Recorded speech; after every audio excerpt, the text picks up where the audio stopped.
and welcome to Talk About Talk podcast episode number 134, the 3-point body language scan. When this episode was first released as episode number 96, there were two catalysts that really motivated this episode. The first was a lot of questions that I was getting from clients about their body language, about how to stand, about where to look, about what to do with their hands. The second catalyst was my own personal body language, my own personal consciousness of how I was standing, maybe in front of an audience, or even just how I was sitting in front of my computer. You know that feeling when you suddenly become very conscious of your body? You could be standing on stage in front of an audience, or you might be sitting all by yourself in front of your computer, and suddenly you realize, I need a physical reset. That is exactly what we're talking about in this episode. Since this episode was first released, I've had this conversation with many executives. The best communicators are conscious of their body language because, as we know, body language communicates well over half of what we're signaling or communicating to others. But our body language doesn't just affect what we're communicating to others, it also affects what we're communicating to ourselves, to our own brain. Do you know what I mean by this? Well, let me give you 3 examples: breathing, posture, and power posing. So first, breathing. There's more and more research coming out. It seems every week I read something about this, about the power of our breath, and specifically the power of slowing our exhale. Think about it. Try it right now. Take a deep breath and then slowly exhale. When we slow our exhale, our brains think everything must be okay. And then it is. Our stress diminishes and there's less adrenaline. This is a great example of how our brains believe our bodies. The second example here is smiling. So try this right now too. Grin. Turn up the outside corners of your lips. Do you even feel just the tiniest sense of happiness when that happens? Again, our brains are wired to listen to our bodies. When you're smiling, your brain says, everything must be okay. And the third example is power posing. You may have heard this term from the TED Talk by Amy Cuddy. When we stand tall with our hands on our hips, when we're expansive, when we're big, our brains interpret this as, wow, I'm feeling confident. Our brains believe our bodies. So, as you're listening to this episode, I want you to think about the effects of your body language, not just from the typical way that we think about body language, in terms of what we're communicating to others and how they'll perceive it, but also think of body language in terms of what you're communicating to your own brain. Are you ready? Let's do this. When we think about communication, we typically focus on our words. But it turns out there's a lot more to communication than just spewing words. There's your facial expression and those non-conscious micro expressions. There's proxemics or proximity. Get out of my way! There's haptics or touch. Get your hands off of me. There's hand gestures. Bye-bye. There's your physical appearance. Yeah, as in your body shape and size. There's paralinguistics, or vocal elements, including your tone, your volume, your pitch, your cadence, and so on. I see what you did there, Brian. And nonverbal communication even includes what you're saying through your possessions and artifacts. By the way, I love this topic. Your possessions and artifacts, including your clothing, your eyeglasses, the brand of water or coffee that you're holding, everything we can see in your online meeting background, it's all saying something. Now, I'm sure I've missed several things in this list of nonverbal communication elements, but the point is that when it comes to nonverbal communication, there's so much to consider. Where to start? I got you, don't worry. How about a simple but highly effective 3-point body language scan? Let's do this. Let's talk about talk. Welcome to Talk About Talk episode number 96, focused on body language. In this episode, you're going to learn an easy to recall 3-point body language scan that you can use virtually anytime, and not just virtually. The goal with this 3-point body language scan is to leverage your body language to improve it so that the complete message you're communicating is optimized. You're communicating that you're present and engaged, you're enthusiastic, you're focused, and you care. And I have to say, I care a lot. In case we haven't met, I'm your communication coach, Dr. Andrea Wojnicki. Please call me Andrea. Are you an ambitious executive with a growth mindset looking to advance your career? Well, you're in the right place. At Talk About Talk, we focus on communication skills topics like personal branding, confidence, networking, and yes, body language. This is the critically important stuff they don't teach you in school. And if you check out the talkabouttalk.com website, you'll find online corporate training, one-on-one coaching with me, the archive of this bi-weekly podcast, and the free weekly communication skills coaching newsletter. I really hope you'll go to the website and sign up for that newsletter, but you can choose whatever works for you.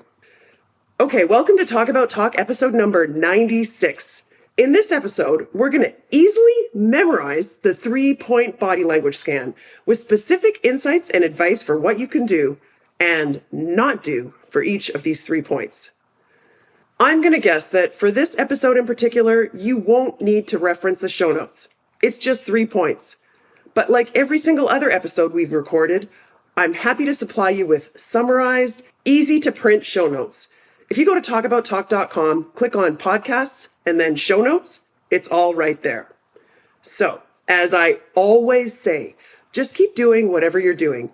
Whether you're making dinner, going for a walk, driving your car, exercising, or maybe you're just lying on the couch. You don't need to lift a finger to take notes because I do that for you. You're welcome.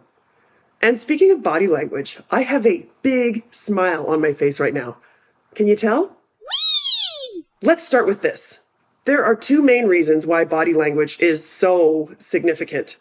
One of the reasons you can probably guess, and the other one might be something you hadn't thought of before. So here's the first reason. We all know that body language is a critical component to our communication with others. People are constantly scanning the various nonverbal communication cues that we're signaling. They hear our words, but they also watch our facial expression and they watch our gestures. Have you ever heard of the 7-38-55 rule? Maybe? Well, let me remind you. Albert Moravian, professor emeritus at UCLA, coined the 7%, 38%, 55% rule. According to his research, 7% of our message is communicated through words, 38% through tone of voice, and 55% through, you guessed it, body language.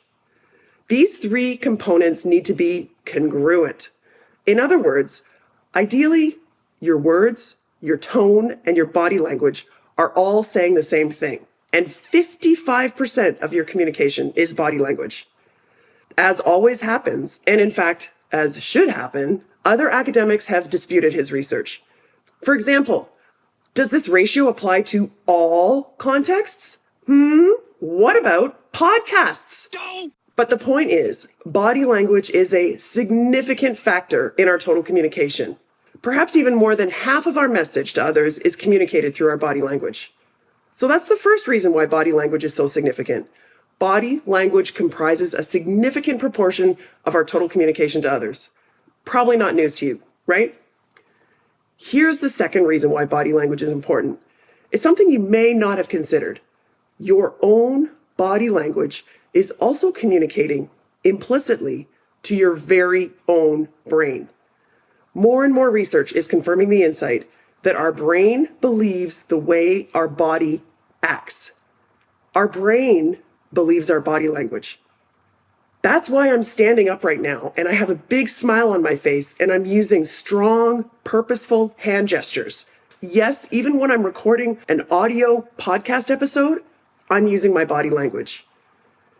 Here are 2 other simple examples of how our brain believes our body language that I often share when I'm coaching my clients: breathing and power posing. So first, in terms of breathing, imagine you're getting ready to go out on stage and you feel that rush of adrenaline. One thing you can do is slow down your breathing, and particularly slow down your exhale.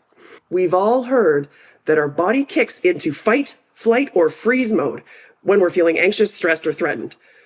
This means we might start gasping for air to prepare our bodies to fight. But when we slow down our breathing, particularly our exhale, our brain interprets that signal as, oh, everything must be okay. So again, our brain believes the way our body acts. The second example of this that I often use is the power pose. I know that many of you have watched Amy Cuddy's TED Talk on power posing. Millions of you, in fact. And in case you haven't seen it, I'll leave a link to it in the show notes. And while Professor Cuddy's assertions are also not without controversy, no one that I know has ever denied that when they strike a powerful pose, they end up feeling more powerful. Try it. Strike a powerful pose. Bam. Do you feel that? So our brain believes the way our body acts, whether it's breathing or power posing or whatever. And therefore, our body language is not just signaling messages to others, it's also signaling to our own brain. Cool insight, right? Ooh. So, the next time you're feeling disengaged in a meeting, or when you catch your mind wandering, say to yourself, 3-point body language scan. I'm telling you, I do this all the time. And this 3-point body language scan works. And what are the 3 points, you ask? Yeah. It's posture, hands, and eyes. Got it? Posture, hands, and eyes. Before we go any further, I just want to clarify that this 3-point body language scan works for many different communication contexts, perhaps even most. Unless I indicate otherwise, most of what I say applies whether the communication context is online or in real life, whether it's formal or casual, and whether you're sitting or standing. Use the 3-point body language scan for any of these contexts when you catch yourself feeling disengaged, maybe you're slouching, or your mind is wandering. It's posture, hands, and eyes. Now, let me share a little bit of detail for each of these 3 points. The first point is posture, as in sit or stand up straight. My mom used to stick her fingernail in my spine.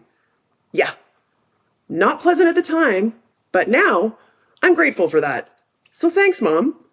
And I think of her nail in my back every time I catch myself slouching.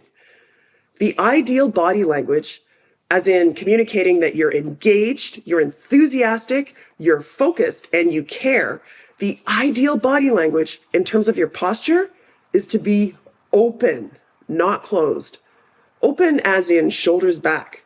Take up lots of space. Try not to cross your legs, and definitely do not cross your arms. If you're sitting, sit straight. I tell people, try 90-90-90. Head up and back straight. 90 degrees to your thighs.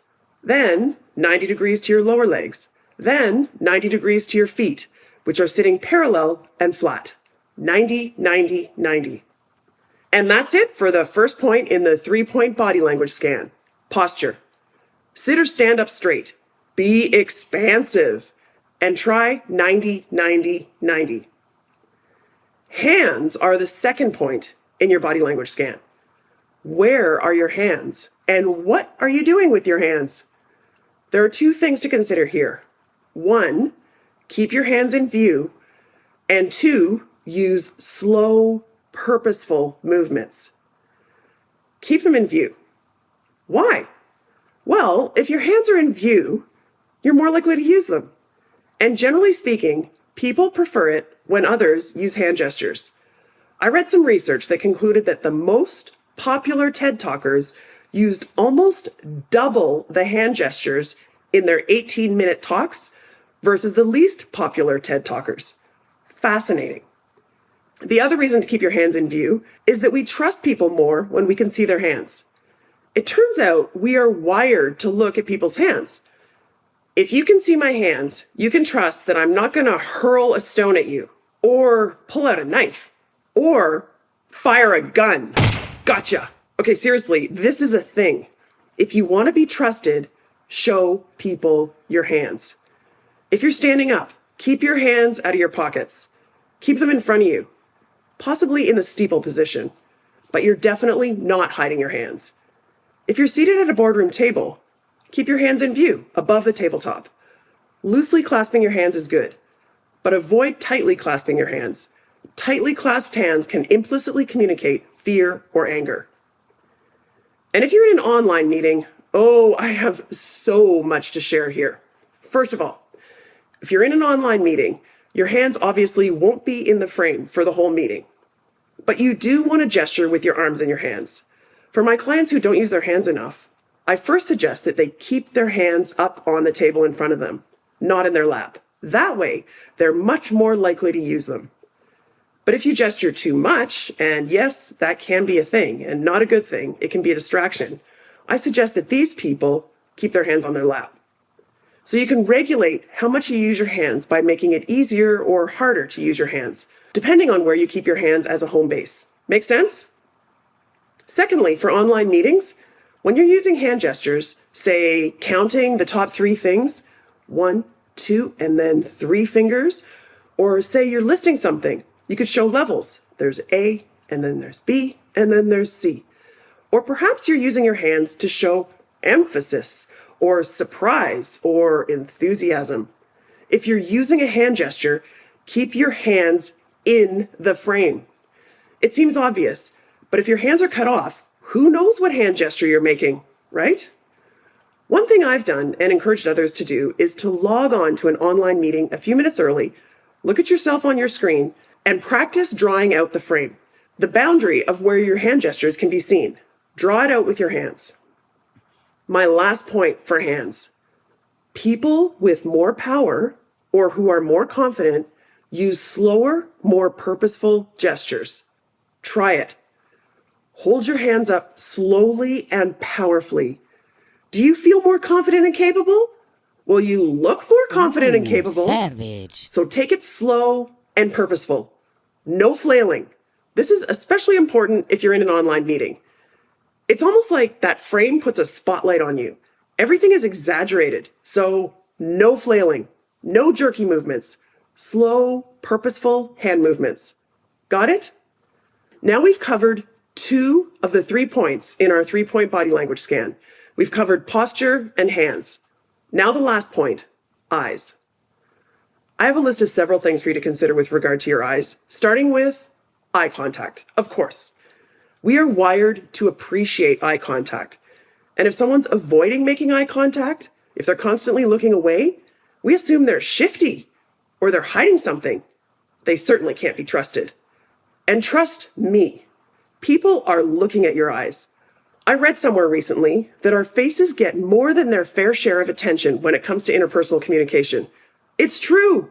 We're constantly looking at each other's faces to decipher expression and emotion. And we look into each other's eyes to gauge if we can trust the person. And we look to our friends and family in the eye longer than we look in the eyes of strangers. According to scientific research, if you're communicating with a stranger, most people are comfortable with eye contact for a maximum of about 3.2 seconds at a time. That's if you're a stranger. It goes up as we get to know each other better. Nowadays, we can't talk about eye contact without talking about online meetings and the camera on our laptop or our desktop. It's not easy to keep our eyes on that green light, is it? Well, I have a few thoughts for you. The first is that when you're talking in a meeting, especially if it's an important point you're making, that's when you should make an extra effort to look at that little green light and make eye contact with the other meeting attendees. Otherwise, glance at that green light whenever you can, but it's a-okay to look around the screen. It's also important for you to try to decipher other people's body language, and you can only do that if you're watching them on your screen. So look at the camera when you're speaking, and especially when you're making a key point. Otherwise, maybe relax a little. My other point here should also serve to help you relax a little with regards to eye contact in online meetings. I've noticed over the past few months that people seem to have become accustomed to us not looking at each other directly because of our technology. This is the thing. We humans are an incredibly adaptive species. 2 years ago, I might have been completely distracted by someone who wasn't looking at me directly most of the time. Nowadays, I totally get it. Their camera isn't near their screen. So my point here is relax. Of course, all else equal, eye contact is good, but we also adapt. And speaking of adapting, how many times in the past few years have you tried to smile at someone while you're wearing a face mask? So what do? You smile with your eyes. Now we can take that new skill, smiling with our eyes, and practice it whenever we can, whether we're wearing a face mask or not. Turning up the corners of your mouth in a fake smile is one thing. Smiling with your whole face, and especially with your eyes, is something else. And one last thing with regard to your eyes. It's your eyebrows. There's always something going on when eyebrows are raised. So use your eyebrows when you want to emphasize something, and watch other people's eyebrows too. So that's the third point, your eyes. Do your best to make eye contact, smile with your eyes, and watch those eyebrows. And that, my friend, is the 3-point body language scan. Now imagine you're getting ready to take the stage, or you're in a meeting and you catch yourself slouching, or maybe you're feeling disengaged. What can you do in any of these contexts? Say to yourself, 3-point body language scan. Number 1, posture. Sit or stand up straight. Be expansive. And if you're sitting, don't forget the 90-90-90 rule. 2, your hands. Keep them in view and use slow, purposeful movements. And practice keeping your hand gestures inside the frame for online meetings. And 3, eyes. Eye contact is key. We maintain eye contact longer with people who we know and people who we like. Maintaining eye contact, looking at that little green light, is definitely a challenge for online meetings. So try to focus on looking at the camera, particularly when you're speaking and particularly when you're trying to emphasize a point. Also, with regards to your eyes, try to smile with your eyes and watch those eyebrows. So there you go, the 3-point body language scan. Posture, hands, and eyes. And don't forget, there are actually 2 huge benefits of optimizing your body language. The first is that, of course, we can use our body language to reinforce and strengthen our message to others. The second benefit is that our own brain is also interpreting what our body is doing.